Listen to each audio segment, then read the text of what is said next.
রাসূল বলছেন আমাকে নিয়ে চলো। রাসূল পায়ে হেঁটে হেঁটে সেই কবরের সামনে গিয়ে দাঁড়ালেন। দাঁড়ায় আবেগ আপ্লুত হয়ে বলছেন, সাহাবীরা রে, আমরা আব্দুল্লাহর কবরে আজকে আমি কাউকে নামতে দেব না, আমি আগে নামবো। আমার নবী আগে নামলেন। নামার পর বলছেন, আবু বকর ডানে নামো, ওমর আমার বামে নামো। আমার নবীজি এবার হাত আগায় দিয়ে বলছে, সাহাবীরা আমার কলিজার টুকরা আব্দুল্লাহকে আমার হাতে তুলে দাও, আমার হাতে তুলে দাও। সঙ্গে সঙ্গে সাহাবীরা তুলে দিচ্ছেন। রাসূল বলছেন, আবু বকর মাথা ধরো, ওমর পাটা ধরো। তিনজন মিলে কবরে শোয়া দিলেন। বুকের উপরে হাতটা রেখে আসমানের দিকে তাকায় তাকায় নবীজির চোখ দিয়ে গাল ভিজে গেছে, নবীজির চোখের পানি দিয়ে দাড়ি মুখ ভেজা।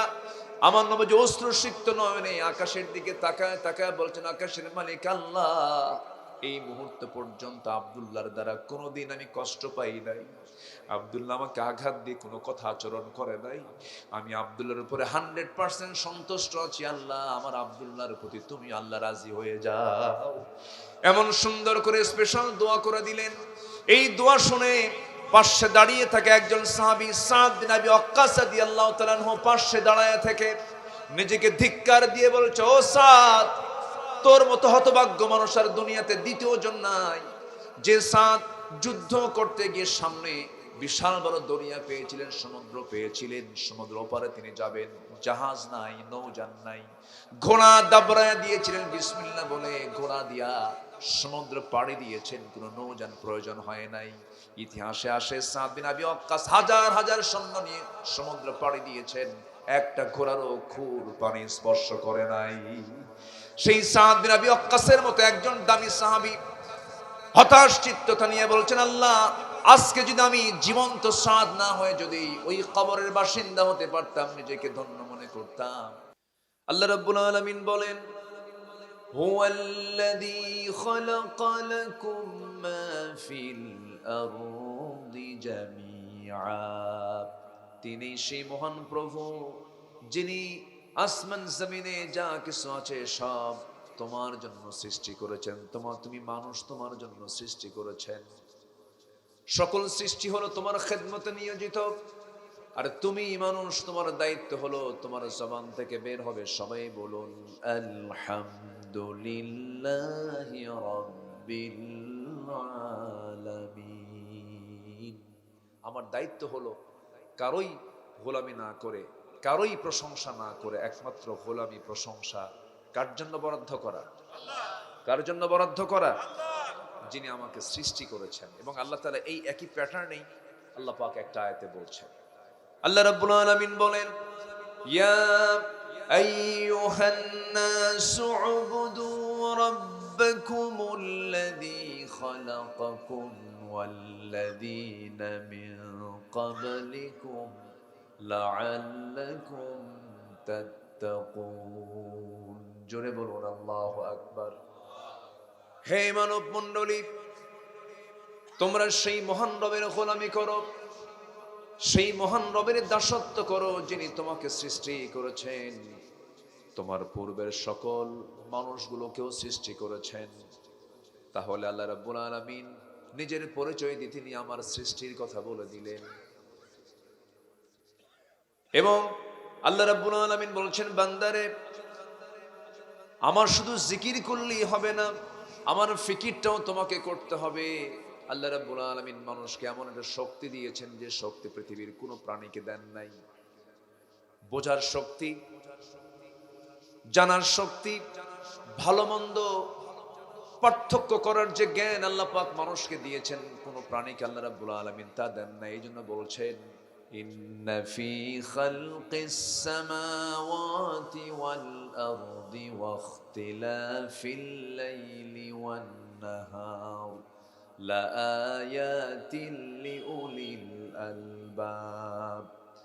যারা পারেন ঠোঁট মিলিয়ে বলুন, আল্লাযীনা ইয়াযকুরুনাল্লাহা কিয়ামান ওয়া কুউদান ওয়া আলা জুনুবিহিম ওয়া ইয়াতাফাক্কারুনা ফী খালকিস সামাওয়াতি ওয়াল আরদ রব্বানা মা খালাকতা হাযা বাতিলান সুবহানাকা ফাকিনা আযাবান النار জোরে বলুন আল্লাহু আকবার। শুধু জিকির নয়, ফিকিরও করতে হবে।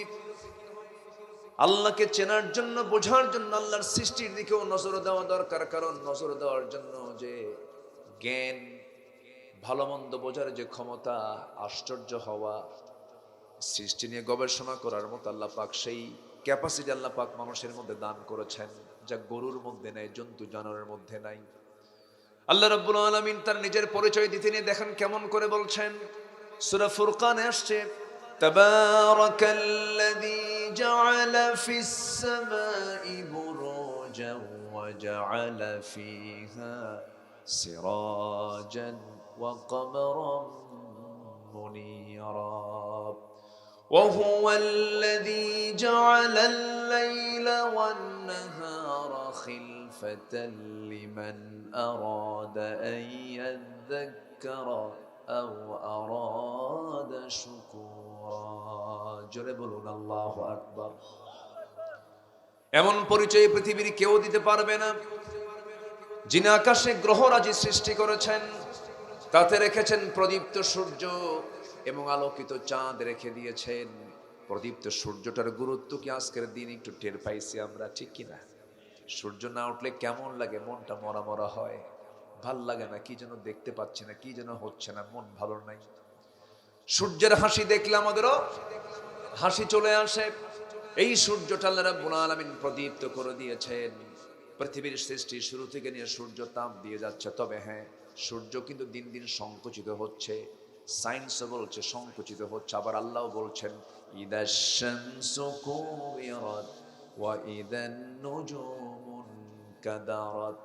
সূর্য কিন্তু ধ্বংসের দিকে চলে যাচ্ছে ধীরে ধীরে, আসমান ধ্বংসের দিকে ধীরে ধীরে চলে যাচ্ছে। কারণ দিন যত যাচ্ছে কিয়ামত কাছে কাছে চলে আসছে। আল্লাহ পাক এই জন্য বলছেন ইদাশ শামসু কুবিরাত, সূর্য সংকুচিত হয়ে যাবে। এখন কিন্তু সংকুচিত হওয়া শুরু হয়ে গেছে, বিজ্ঞান তাই বলছে। আমার ভাইয়েরা, এরকম বড় পরিচয় পৃথিবীর কারো নাই। সেই বড় পরিচয় যিনি দেওয়ার মালিক, তিনি আমার, চিল্লা বলুন তিনি আমার কে? কে কে কে? আমরা তার গোলাম। আমরা কার গোলাম? সেই সূর্যের মালিকের গোলাম। আমরা কারো গোলামি করি না, আমরা সূর্যের মালিকের গোলামি করি। আমরা আলোকিত চাঁদের মালিকের গোলামি করি। আমরা যিনি রাতকে দিনের খিলফা করেছেন, স্থলাভিষিক্ত করেছেন, আমরা সেই রবের আমরা গোলামি করি। যেরকম সুবহানাল্লাহ। আমরা অনেক সম্মানিত, কিন্তু এই সম্মানটা মুহূর্তের মধ্যেই জিরো হয়ে যাবে যদি আমরা আল্লাহকে গোলামি না করে, আল্লাহ দাসত্ব না করে যদি অন্য কারো দাসত্ব করি, অন্য কোনো ব্যক্তির যদি আইনকে মেনে নেই, কোনো বিধানকে মেনে নেই, আল্লাহর সঙ্গে যদি শরীকানা স্থাপন করি, আমাদের সেই সম্মানটা মুহূর্তের মধ্যেই জিরো করে দিবেন। তিনি কে? আল্লাহ তাআলা। সম্মানিত ভাইয়ের, এই জন্য আমার আপনার এই পৃথিবীতে আসার মূল লক্ষ্য, কতক্ষণ ধরে যে আমি কথাটা বলতেছি, ঘুরে ফিরে এসে মূল যে বিষয়টা সেটা হচ্ছে আমরা এসেছি হলো কার গোলামি করার জন্য? সেই রবের গোলামি যিনি আকাশের মালিক, চন্দ্রের মালিক, আমার মালিক, সকল সৃষ্টির মালিক। তিনি কে? আল্লাহ তাআলা। কিন্তু এই ইবাদত যে আমরা করব, ইবাদত করার কিছু শর্ত আছে। যে সমস্ত অপকর্ম আমার ভিতরে রেখে আমি ইবাদত করব, যে সমস্ত অপকর্ম থাকলে আমার ইবাদত কবুল হবে না, সেই অপকর্মগুলো আমাদের জীবন থেকে আগে মাইনাস করতে হবে। নচেত কোন ইবাদত আল্লাহর দরবারে কবুল হবে না। আমি যা চাবো সব নিষ্ফল হয়ে যাবে। মাছ মারবো, মাছের পাত্রে মাছ রাখবো, কিন্তু তলাই নাই। কি নাই? তলা নাই, তাহলে তো মাছ থাকবে না। মাছ মেরে, জাল দিয়ে মাছ মেরে যে পাত্রে রাখে, ওটাকে এলাকায় কি বলে? ডুলা। হ্যাঁ, কি কয়? ডুলা। ডুলা। হ্যাঁ, এক একটা দেশের এক একটা ভাষা থাকে তো। কিছু কিছু এলাকায় বলে খালই। খালই বলে এটা। হ্যাঁ, খলই। খলই বলে। এক একটা এলাকায় এক একটা নাম আছে। ডুলা। আপনাদের যদিও জেলা কুমিল্লা, কিন্তু ভাষাটার সাথে নোয়াখালীর মিল হয়ে গেছে। মিল আছে না? এটা আস মানে দোআঁশলা না, হাফ নোয়াখালী এখানে ঢুকে গেছে। কি ঢুকে গেছে? কেন? হ্যাঁ, একটু ঢুকছে, ঠিক আছে, একটু আসছে। তবে কুমিল্লার মুরাদনগরে যাবেন, পাবেন না। তারপরে তিতাস যাবেন, পাবেন না। তারপরে আপনি চলে যান ওইদিকে ওই দেবিদ্বারের দিকে আপনি পাবেন না। বুড়িচং ওইদিকে কিন্তু নোয়াখালীর এই সাইডের কোনো গন্ধই ভাষায় নেই। অথচ জেলা কয়টা? একটা। একই জেলার উত্তরে একরকম, দক্ষিণে আরেক রকম, পূবে আরেক রকম, পশ্চিম আবার আরেক রকম। এই ভাষাগুলো সব মিলায়া দিয়েছেন, বিচিত্র করে দিয়েছেন। তিনি কে? আল্লাহ তাআলা। আল্লাহর কি ক্ষমতা! আল্লাহ ভাষার মালিক। সুবহানাল্লাহ বলবেন না? ৪,৫০০ ভাষা। আমার চীনে একটা সফর ছিল মাস চারেক আগে। চীনে একটা সফর ছিল আমার, সংক্ষিপ্ত সফর, ওমরায় যাওয়ার একটু আগে। তো চীনে গিয়ে আমি এত অসহায় বোধ হলো আমার, বুঝলেন, একটা কথা বুঝি না, একটা লাইন বুঝি না, কি যে বলতেছে। এত চেষ্টা করলাম একটা বাক্য শেখার জন্য, ৩ দিন ধরে, তাও পারি না, এত জটিল। কিন্তু আমার দেশের মানুষ খুব মেধাবী।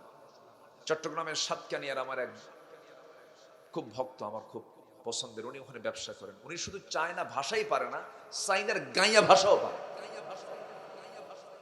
কি ভাষা পারে? গাইয়া, মানে যেটা গ্রামের ভাষা, সেটাও বলতে পারে। আমার সামনে উনি ওই ভাষায় কথা বলতেছে, দেখি যে এক চীনা মহিলা খুব খুশি। তুমি এই ভাষা পারো? হ্যাঁ, তোর গ্রামের ভাষাও পারি। আমার দেশের মানুষের মেধা খুবই শার্প, খুব মেধাবী মানুষ আমার দেশের, মানে ক্যাচিংটা খুব দ্রুত তারা ক্যাচ করতে পারে, খুব ভালো ক্ষমতা, চুরির ক্ষমতাও খুব, চুরিবিদ্যাও খুব ভালো পারে, নকল করতে এক্সপার্ট। মালয়েশিয়ার এক পুলিশের সাথে আমার কথা হলো। মালয়েশিয়ার পুলিশ আমাকে ধরেছে গাড়িতে, আমি প্যাসেঞ্জার সিটে বসে ড্রাইভিং, মানে কি বলে, ওই যে কি বলে, বেল্ট লাগাই নাই। আমার দেশে আমাদের ড্রাইভার বেল্ট লাগালে আর ধরে না। আমি বেল্ট লাগাবো উনিও বলেন নাই, আমিও খেয়াল করিনি। আমাকে ধরে রাস্তা আটকায়, ড্রাইভারকে বলতে চাই সিট বেল্ট নাই, জরিমানা দাও। তো যে ড্রাইভার, উনি ড্রাইভার না, উনি পিএইচডি হোল্ডার, একজন বড় মানে জ্ঞানী মানুষ, শিক্ষিত মানুষ, ওখানে পড়াশোনা করছেন, রফিক ভাই।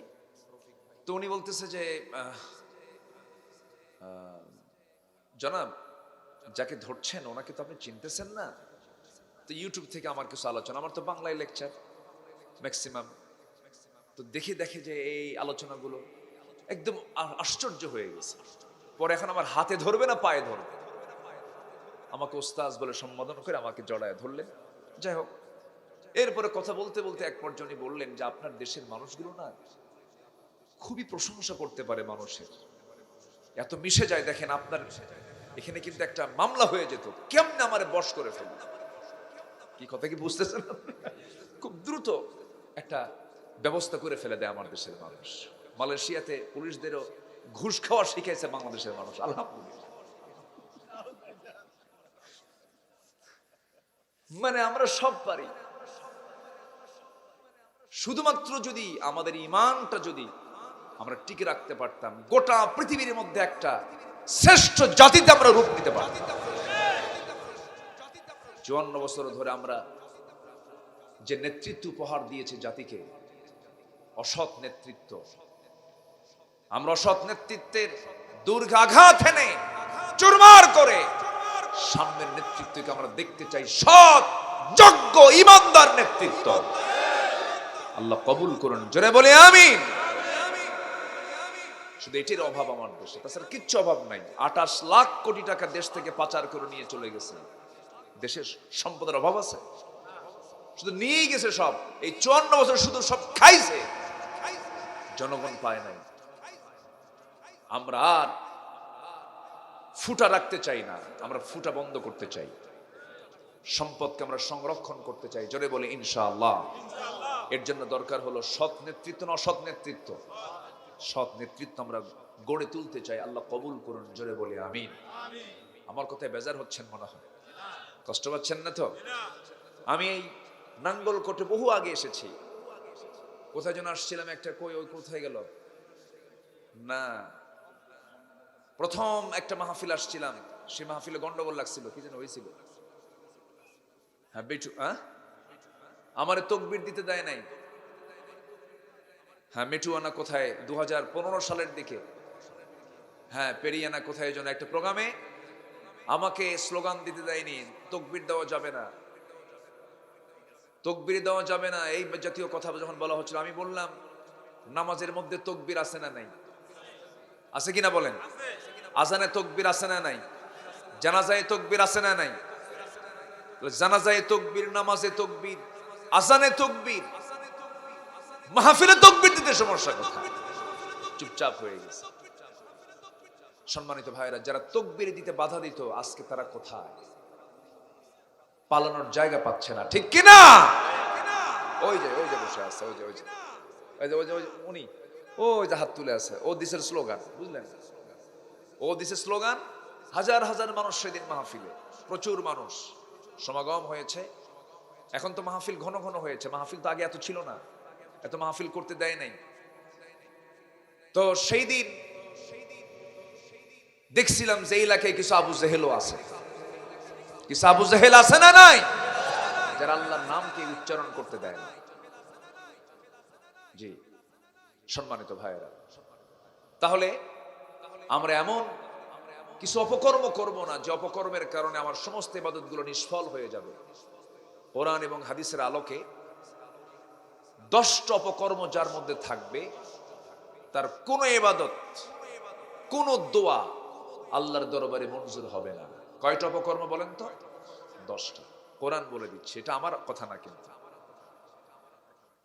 আল্লাহ পাক নিজেই বলছেন কোন কোন ইবাদতে, কোন কোন অপকর্মের সাথে নিজেকে জড়িয়ে রাখলে আমি আল্লাহ তাআলা তার কোন ইবাদত কবুল করব না। এর মধ্যে 1 নম্বর হলো মুনাফিকি। 1 নম্বর কি বলেন? মুনাফিক তো মনে হয় নাই, আছে? মুনাফিক আছে? আমার বন্ধুগণ, মুনাফিকটা এত গুরুত্বপূর্ণ বিষয়। কোরআনে 114টা সূরার মধ্যে একটা সূরার নামকরণই করেছেন সূরা মুনাফিকুন, সূরাতুল মুনাফিকুন। তাহলে মুনাফিক প্রসঙ্গটা খুব জটিল প্রসঙ্গ, এইজন্য আল্লাহ পাক সাইন করেছেন, বিশেষভাবে একটা নামকরণ করেছেন সূরা মুনাফিকুন বলে। মুনাফিকের চরিত্র নিয়ে আপনি যতই চোখের পানি ফেলে ফেলে কাঁদেন না কেন, যত দোয়া করেন না কেন, তাহাজ্জুদ পড়েন না কেন, কোনো কাম হবে না।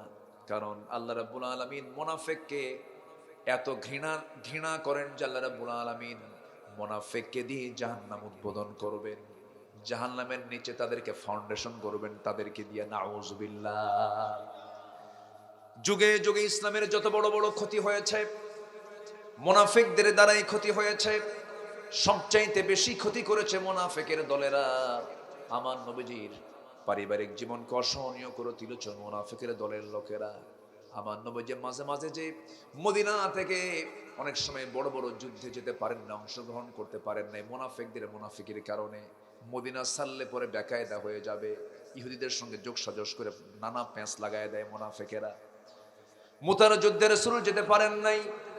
ব্যাখ্যা এসেছে, আমার নবীজি বললেন আমি যেতে পারবো না, মদিনার পরিস্থিতি ভালো না, মুনাফিকরা খুব ষড়যন্ত্র করছে। আমার বন্ধুগণ, বদর যুদ্ধ, উহুদ যুদ্ধ, খন্দক যুদ্ধ, এগুলো সব লেলিয়ে দিয়েছে মুনাফিকেরা। কারা বলেন? মুনাফিকেরা।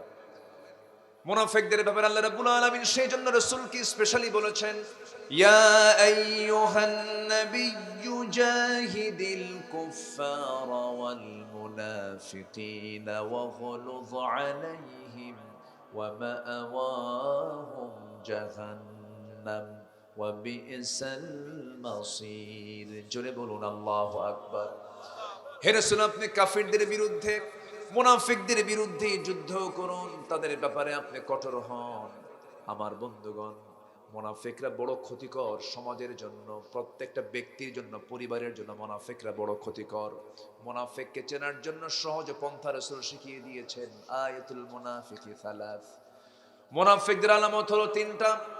যখন সে কথা বলবে মিথ্যা বলবে, যখন সে ওয়াদা করবে ভঙ্গ করবে, যখন তার কাছে আমানত রাখা হবে আমানতের খেয়ানত করবে, এবং যখন সে কথা বলতে নিয়ে সারতে না পারে তখন সে বাজে কথা বলে, বেফাস কথা বলে পরিবেশ নষ্ট করবে। এই সমস্ত বদগুণগুলো আছে যার মধ্যে, সে ব্যক্তি হলো মুনাফিক, বলেছেন মুহাম্মদ সাল্লাল্লাহু আলাইহি ওয়াসাল্লাম। এখন একটু হিসাব করে দেখি তো, আমাদের মধ্যে একটু চিরুনি অভিযান দিয়ে দেখি আমরা কতটুকু ভালো আছে আর কতটুকু মুনাফিক আছে। নাফাকা হানজালা, নাফাকা হানজালা, নাফাকা হানজালা। চিৎকার মেরে মেরে হানজালা নবীর কাছে এসে বলছেন, ইয়া রাসূলুল্লাহ, হানজালা মনে হয় মুনাফিক হয়ে গেছে। কেন? আপনার সামনে বসলে দুনিয়া ভুলে যায়, আপনার সামনে থেকে বের হয়ে চলে আসলে দুনিয়ার কথা মনে হয়ে যায়। আমি মনে হয় মুনাফিক হয়ে গেছেন। না, মুনাফিক হও নাই। আমার নবীজি তাকে সান্ত্বনা দিয়ে দিলেন। ওমরে ফারুকের মতো মানুষ দুনিয়ার সংবাদ, দুনিয়াতেই জান্নাতের সংবাদ জেনে পেয়েছেন, সেই ওমরে ফারুকের মতো মানুষ একজন সাহাবীর কাছে আমার নবীজির দেওয়া মুনাফিকদের একটা তালিকা ছিল। হুযায়ফা রাদিয়াল্লাহু তাআলা আনহুর কাছে গিয়ে বলছে, হুযায়ফা দেখো তো ওই নামের তালিকার মধ্যে, যে নামের তালিকায় মুনাফিকদের নামগুলো আছে, সেই মুনাফিকদের নামের তালিকায় আমার নামটা আছে নাকি?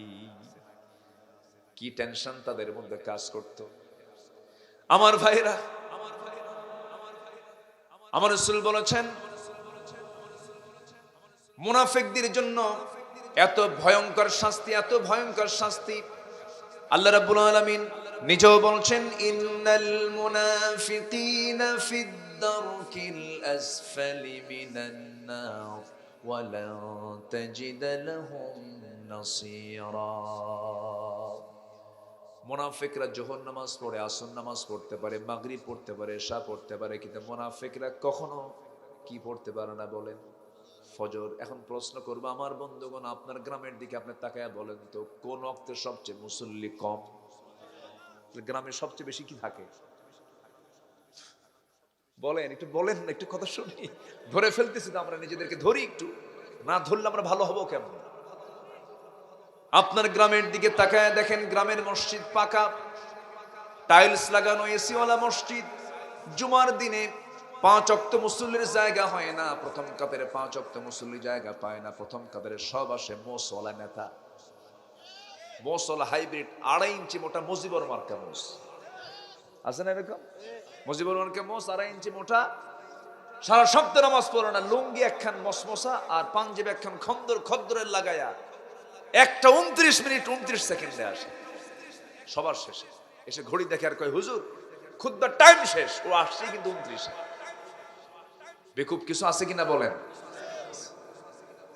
মুনাফিক চেনার জন্য আল্লাহ পাক সব বুঝায় দিয়েছে। মুনাফিকরা সব নামাজ পড়তে পারে, ফজর নামাজ পড়তে পারে না।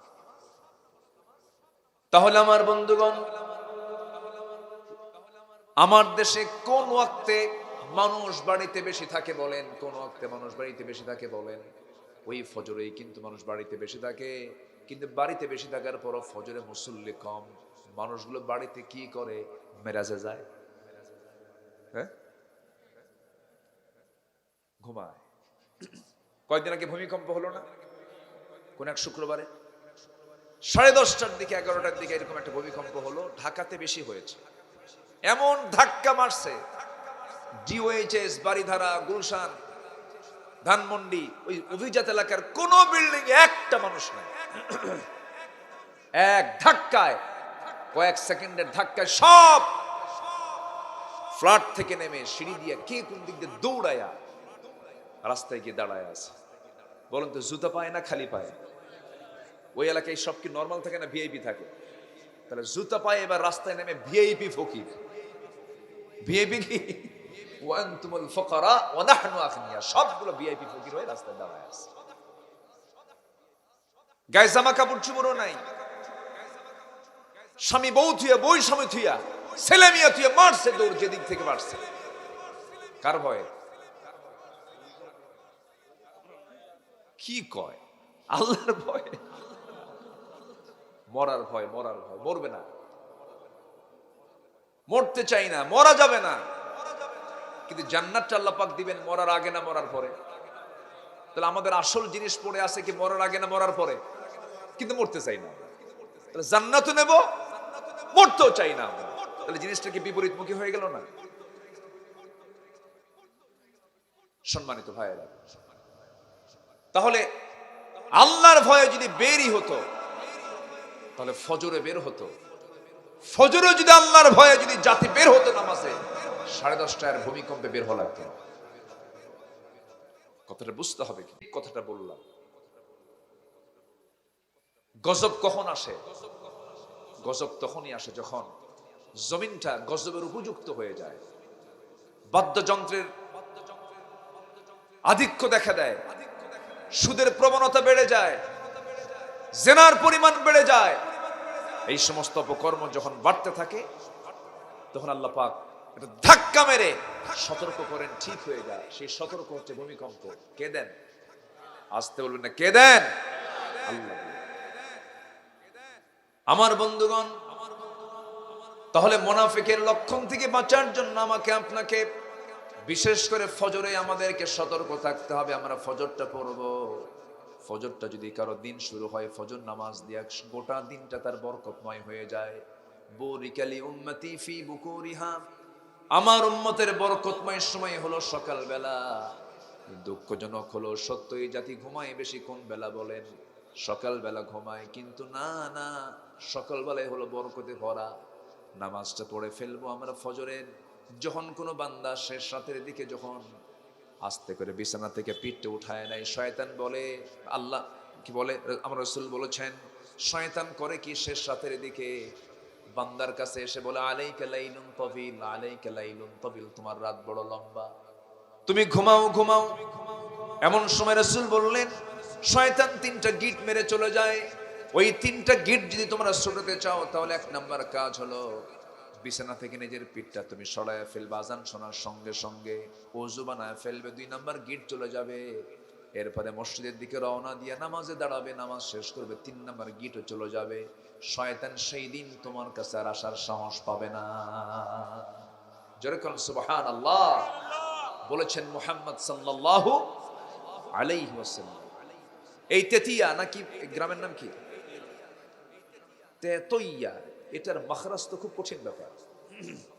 আমি খুব চেষ্টা করছি এটা মুখস্থ রাখার জন্য, কিন্তু পারি না। আজকেও কমিটির আমার বাচ্চু ভাই কো, মাশাআল্লাহ বলছেন, আজকেও কাকে যেন ফোন দিয়ে বললাম, ভাই ওই গ্রামের নামটা আবার বলেন তো, আমি এখনো পারি নাই। তেতইয়া না, তেতইয়া নামটা কিন্তু এখানে কিন্তু আসলে ভালোই মানে মাখরাজ টাখরাজ আছে, তাই না? তেতইয়া। তেতুইয়ার গ্রামে যেদিন আপনি দেখতে পাবেন, তেতুইয়া গ্রামের মসজিদটা যখন আপনি দেখতে পাবেন, জোহর আসর মাগরিব এশার চাইতে ফজরের মুসল্লি বেশি হয়েছে। আমি আজকে একটা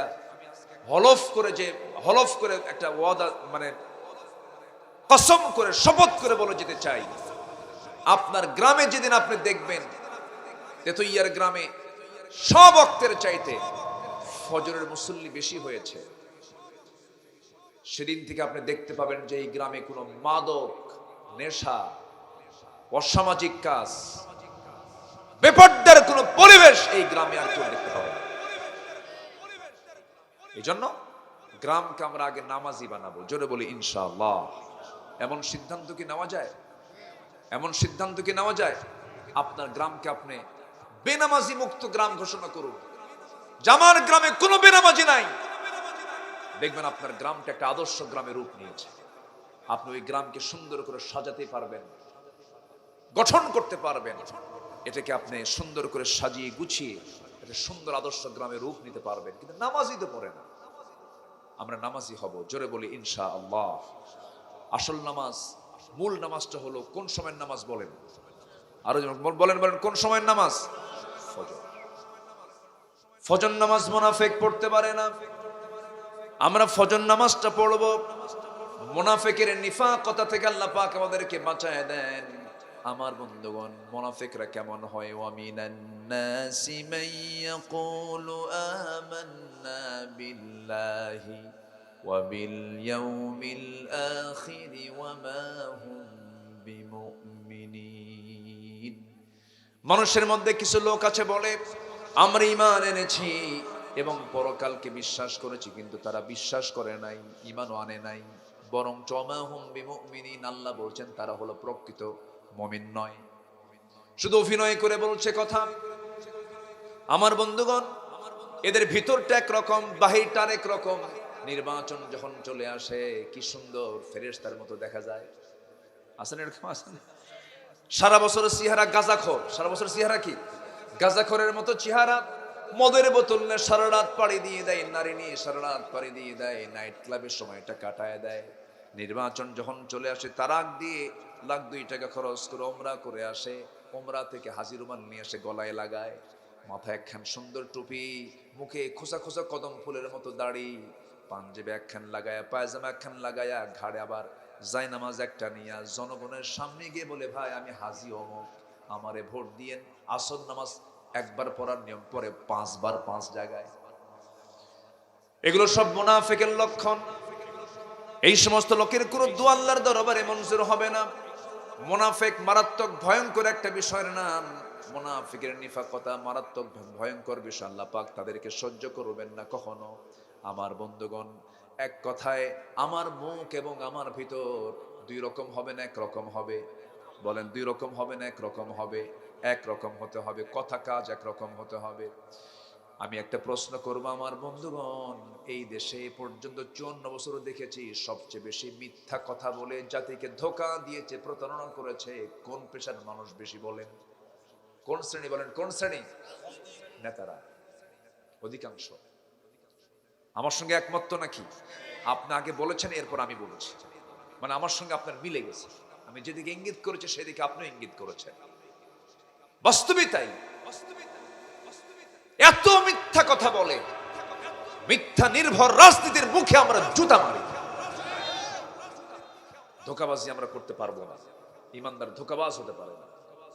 একই মুখে দুই কথা। 10 বছর আগে একরকম কথা বলেছে, এখন আবার আরেক রকম কথা বলে। আছে না নাই? আছে না নাই?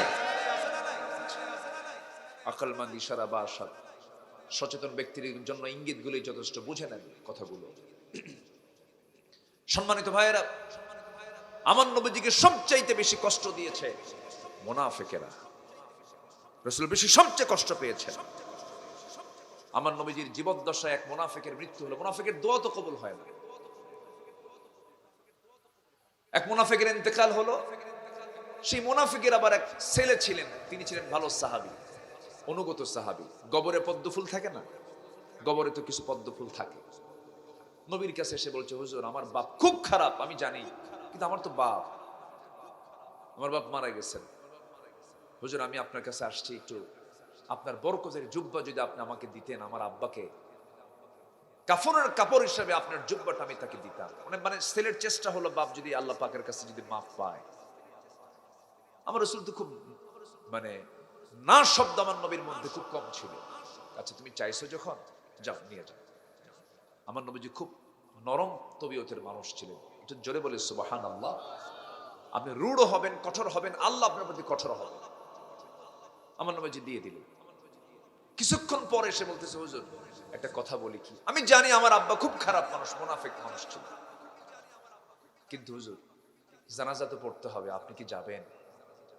আপনি গেলে আমি খুব খুশি হতাম, আমার বাপ তো।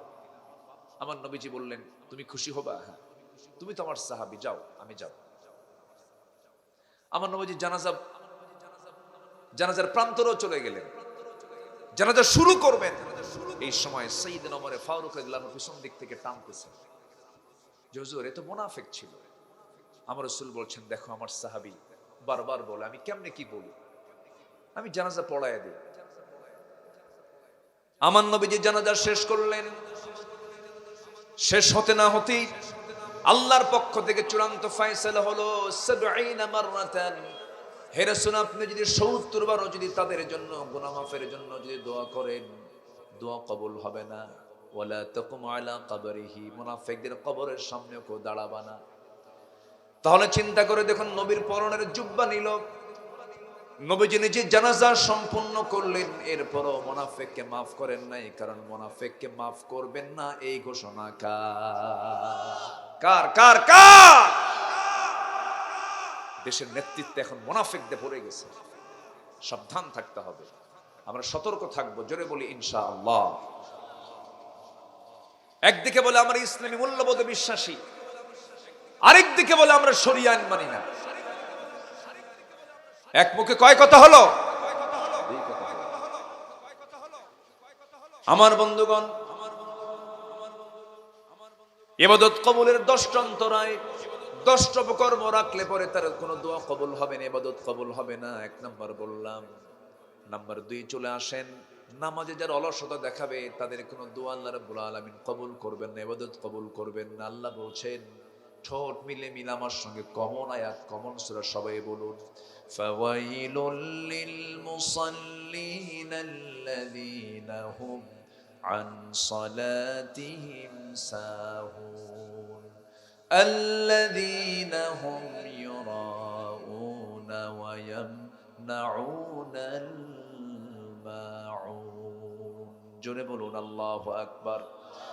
ধ্বংস হোক তার, ধ্বংস কই সমস্ত মুসল্লির যারা অবহেলা করে নামাজ পড়ে, লোক দেখানো নামাজ পড়ে, তাহলে নামাজি কিছু আছে জাহান্নামে চলে যাবে, ওই নামাজে আমরা হব না। জোরে বলি ইনশাআল্লাহ।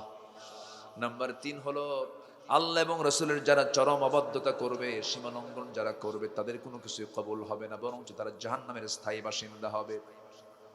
সূরা নিসার 14 নম্বর আয়াত আল্লাহ রাব্বুল আলামিন বলেন, وَمَن يَعْصِ اللَّهَ وَرَسُولَهُ وَيَتَعَدَّ حُدُودَهُ يُدْخِلْهُ نَارًا خَالِدًا فِيهَا وَلَهُ عَذَابٌ মুহিন। জোরে বলুন আল্লাহু আকবার। আমার আল্লাহ এবং নবীর সাথে যারা সীমা লঙ্ঘন করবে, তারা কখনো জান্নাতের ঘ্রাণ পাবে না, তারা চির জাহান্নামী হয়ে যাবে। আমার বন্ধুগণ, রাসূলকে গালি দেওয়া মানুষ এই দেশে আছে না নাই? আল্লাহকে গালি দেওয়া মানুষ এই দেশে আছে না নাই? কোরআনকে গালি দেওয়া মানুষ এই দেশে আছে না নাই? আল্লাহ রাসূলের সমস্ত আইন কানুনের সীমা লঙ্ঘনকারী এরকম আমার দেশে আছে না নাই? কিন্তু দুঃখজনক হলো সত্য, 54 বছরে অনেক অপরাধের বিচার হলেও কিন্তু বড় যে সমস্ত অপরাধগুলো, এর মধ্যে একটা হলো রাসূলকে যারা, আল্লাহকে যারা, কোরআনকে যারা, ইসলামকে নিয়ে যারা কটূক্তি করবে, ইসলামের হুকুম হলো ফাকতুলুহু, তাদেরকে হত্যা করো। এই আইন আজ পর্যন্ত বাংলার জমিনে কেউ পাশ করে নাই। করেছে? আমরা আগামীর পার্লামেন্টে এমন একটা আইন আমরা দেখতে চাই। সবাই দেখতে চান তো ইনশাআল্লাহ? আগামীর পার্লামেন্টে রাসূলকে নিয়ে যারা, আল্লাহকে নিয়ে যারা, আল্লাহর আইন কানুনকে নিয়ে যারা বাজে কথা বলবে, জিহ্বা টেনে ছিটতে হবে তাদের।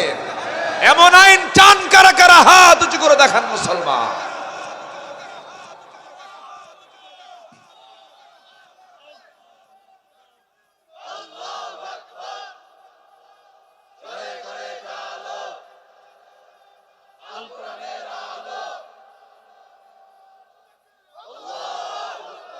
আল্লাহ কবুল করুন। জোরে বলে আমিন, আরো জোরে আমিন।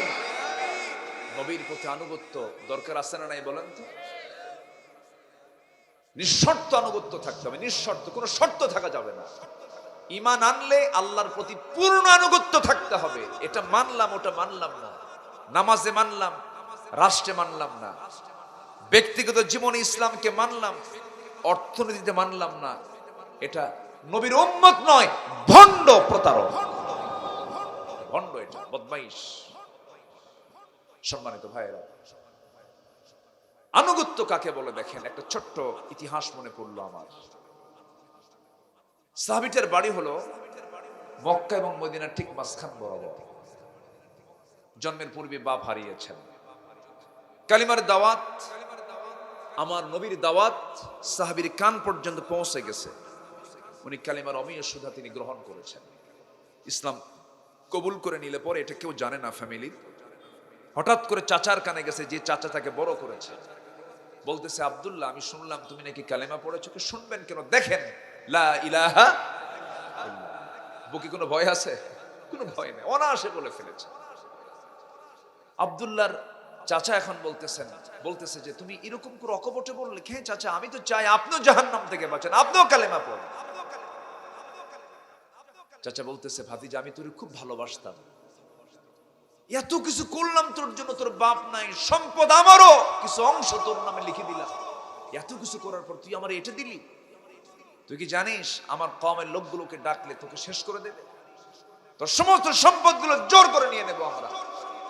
মুস্কি হাসি মেরে বলে, চাচা, শুধু আমার সম্পদ কেন, আমাকে যদি আপনি গোটা দুনিয়া লিখে দেন আমার হাতে, আর যদি বলেন বিনিময় ইসলাম ছাড়তে হবে, আমি ইসলাম ছাড়বো না, দুনিয়া ছেড়ে দেব।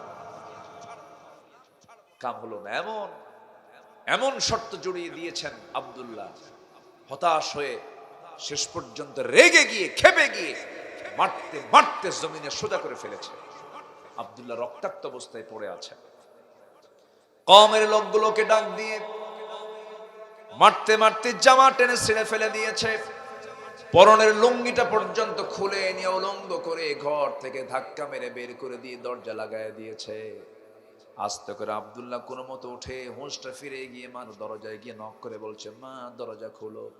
দরজা খুলেছেন মা, সঙ্গে সঙ্গে বলছেন মা আমার দিকে তাকায়ও না, কালিমা গ্রহণ করেছি, আমার চাচা আমাকে উলঙ্গ করে ঘর থেকে বের করে দিয়েছে। সঙ্গে সঙ্গে বলছেন ও আমার মা দেখো তো ঘরের মধ্যে কোনো কিছু আছে নাকি, সতরটা ঢাকতে চাই।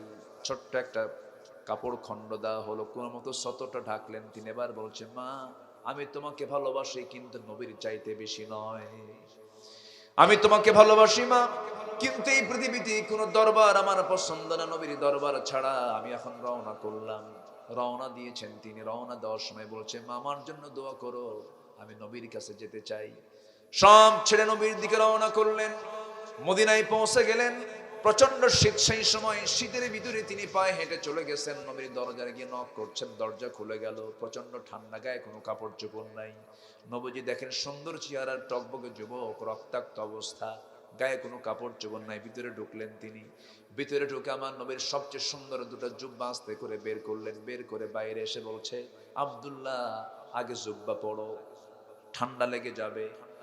পরে বসে বিস্তারিত সব শুনলেন। নবীজি কেঁদে কেঁদে বলছে আব্দুল্লাহ চিন্তা করো, ওখানে এদিকে আসো। বুকের সঙ্গে জড়িয়ে ধরে বলছে আব্দুল্লাহ তোমার চাচা তোমাকে বস্ত্রহীন করে ঘর থেকে বের করে দিয়েছে, আর বিশ্বনবী তোমাকে তার শ্রেষ্ঠ দুইটা জুব্বা তোমাকে উপহার দিয়ে দিয়েছে।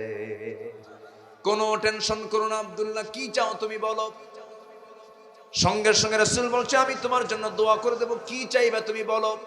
আব্দুল্লাহ জাগতিক জীবনের কোনো কিছু না চেয়ে বললেন ইয়া রাসূলুল্লাহ আপনি আমার জন্য দোয়া করুন, মৃত্যুর রাজপথ শহীদি মওত যেন আল্লাহ পাক আমাকে জুটাইয়া দেন।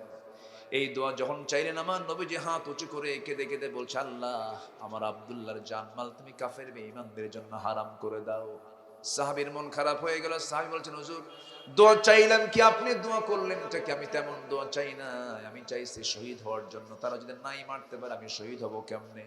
রাসূল বলছেন আব্দুল্লাহ রে দ্বীন গ্রহণ করতে গিয়ে তোমাকে দুনিয়া বিক্রি করতে হয়েছে, আমি এই জন্য এই দোয়াটা করেছি। আব্দুল্লাহ আমি তোমার জন্য যে দোয়া করেছি এই দোয়ায় তোমার কোনো ক্ষতি হবে না আব্দুল্লাহ, তুমি শহীদের দরজা পাবে। কারণ ওয়াইম্মা তাআলা ফিরাশিহি, যদি কোনো বান্দার মধ্যে শাহাদাতের তামান্না যদি হৃদয়ে লালন হয়ে থাকে, তোমার মরণ যদি বিছানা হয় আল্লাহ তোমাকে শহীদের দরজা দিয়ে দিবে। কোনো টেনশন নাই, যাও আব্দুল্লাহ কোরআন তেলাওয়াত করো। বেশ কয়েক বছর পর আমার নবীজি মদিনা থেকে অভিযানে বের হবেন, যুদ্ধে বের হবেন। এমন সময় বলছেন আব্দুল্লাহ তুমি কোথায়, আসো একসঙ্গে যুদ্ধে যাই। খুব খুশি তিনি, যুদ্ধে চলে গেলেন। যুদ্ধ থেকে ফেরত আসার পথে হঠাৎ করে আব্দুল্লাহ অসুস্থ হয়ে পড়লেন। রাসূল বলছেন সাহাবীরা ভালো করে খেদমত করো। কিন্তু 3 দিন পর আবার নিউজ চলে এলো হুজুর আপনার কলিজার টুকরা আব্দুল্লাহ নাই, দুনিয়া থেকে বিদায় নিয়েছে। আমার নবীর চক্ষু অশ্রুপূর্ণ হয়ে গেল। কেঁদে কেঁদে বলছে ও আমার সাহাবীরা আমার আব্দুল্লাহর জানাজা তোমরা পড়াবা, কিন্তু কেউ কাউকে আমি জানাজা পড়াবো না, কাউকে পড়াতে দেব না, আমি রাসূল নিজে তার জানাজার ইমাম হয়ে যাব। আমার নবীজি জানাজা পড়ায় দিলেন। জানাজা শেষান্তে বলছেন সাহাবীরা আমার এই আব্দুল্লাহর কবর তোমরা কোথায় খনন করেছো? হুজুর 2 পাহাড়ের চিপায়। রাসূল বলছেন আমাকে নিয়ে চলো। রাসূল পায়ে হেঁটে হেঁটে সেই কবরের সামনে গিয়ে দাঁড়ালেন। দাঁড়ায় আবেগ আপ্লুত হয়ে বলছেন সাহাবীরা রে আমার আব্দুল্লাহর কবরে আজকে আমি কাউকে নামতে দেব না, আমি আগে নামবো। আমার নবীজি আগে নামলেন। নামার পর বলছেন আবু বকর ডানে নামো, ওমর আমার বামে নামো। আমার নবীজি এবার হাত আগায় দিয়ে বলছে সাহাবীরা আমার কলিজার টুকরা আব্দুল্লাহকে আমার হাতে তুলে দাও, আমার হাতে তুলে দাও।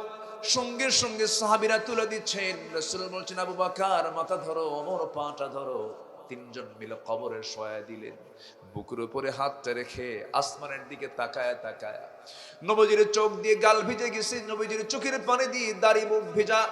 আমার নবীজি অশ্রুসিক্ত নয়নে আকাশের দিকে তাকায় তাকায় বলছেন আকাশের মালিক আল্লাহ এই মুহূর্ত পর্যন্ত আব্দুল্লাহর দ্বারা কোনোদিন আমি কষ্ট পাই নাই, আব্দুল্লাহ আমাকে আঘাত দিয়ে কোনো কথা আচরণ করে নাই, আমি আব্দুল্লাহর উপরে 100% সন্তুষ্ট আছি। আল্লাহ আমার আব্দুল্লাহর প্রতি তুমি আল্লাহ রাজি হয়ে যাও।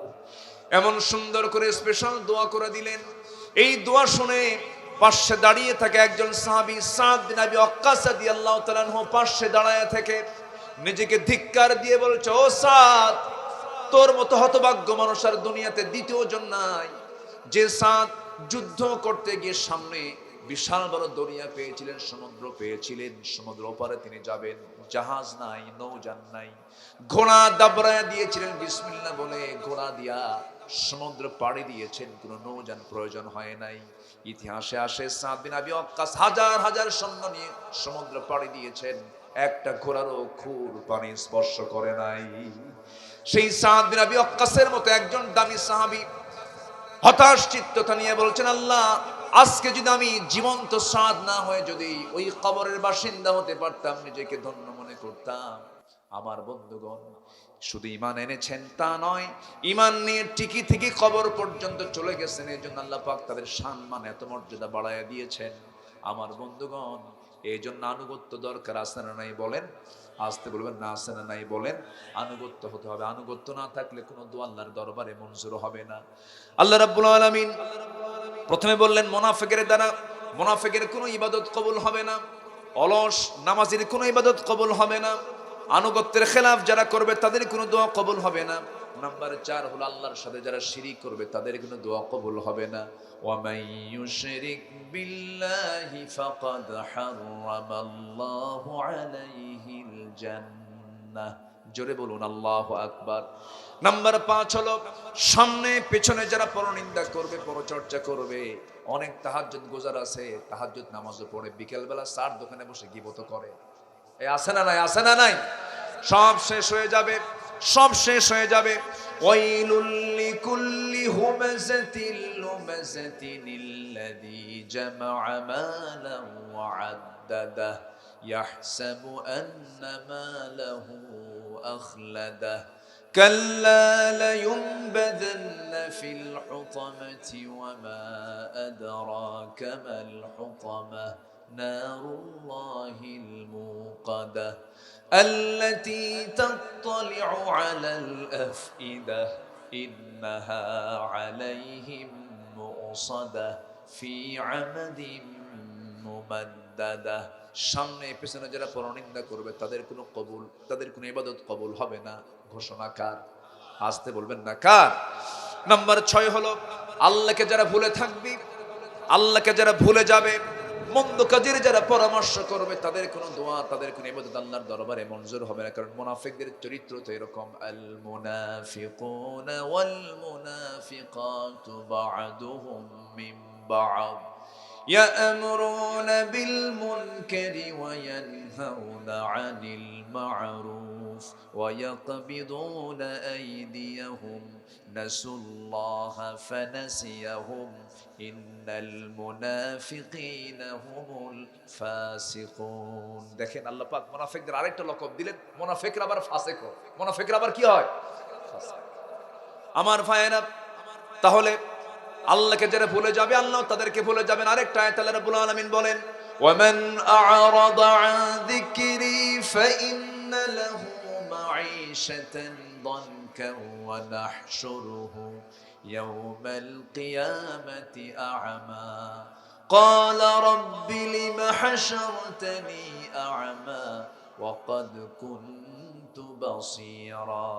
জোরে বলুন আল্লাহু আকবার। এই আয়াতটা যখন পড়ি একা একা খুব ভয় পাই। আমার আপনার চোখ আল্লাহ দিয়েছেন, এই চোখ কে দিয়েছেন বলেন? আসতে বলেন না, কে দিয়েছেন বলেন? এই চোখের মধ্যে মেডিসিন দিয়েছেন কে বলেন? চোখের পানি মিঠা না লবণ? বলেন বলেন, চোখের পানি মিঠা না লবণ? কানের যে ময়লা, এটা কি তিতা না মিষ্টি? বলেন বলেন। তিতা বুঝলেন কেমন? আপনি তিতা খাইছেন কখনো? তো বুঝলেন কেমন? কানের ময়লাকে কি বলে এলাকায়? খৈল। গরু খায় খৈল। আচ্ছা, এই যে কানের ময়লা, এটা কিন্তু অকাজের জন্য নয়। এটা দিয়েছেন কেন? এটাকে কানকে সিকিউর করার জন্য, কানকে নিরাপদ করার জন্য। কারণ আপনি রাতের বেলা ঘুমিয়ে পড়বেন, যদি কানের ময়লা যদি মিষ্টি হতো, মিষ্টি আছে যেখানে পিঁপড়া যাবে সেখানে যদি আপনার মিষ্টি হতো, ঘুমায় যেতেন, সকল পিঁপড়াগুলো জমা হতো সলিমুদ্দির কানে। কান সাফ করবেন না, ঘুম পারবেন? সুবহানাল্লাহ বলবেন না?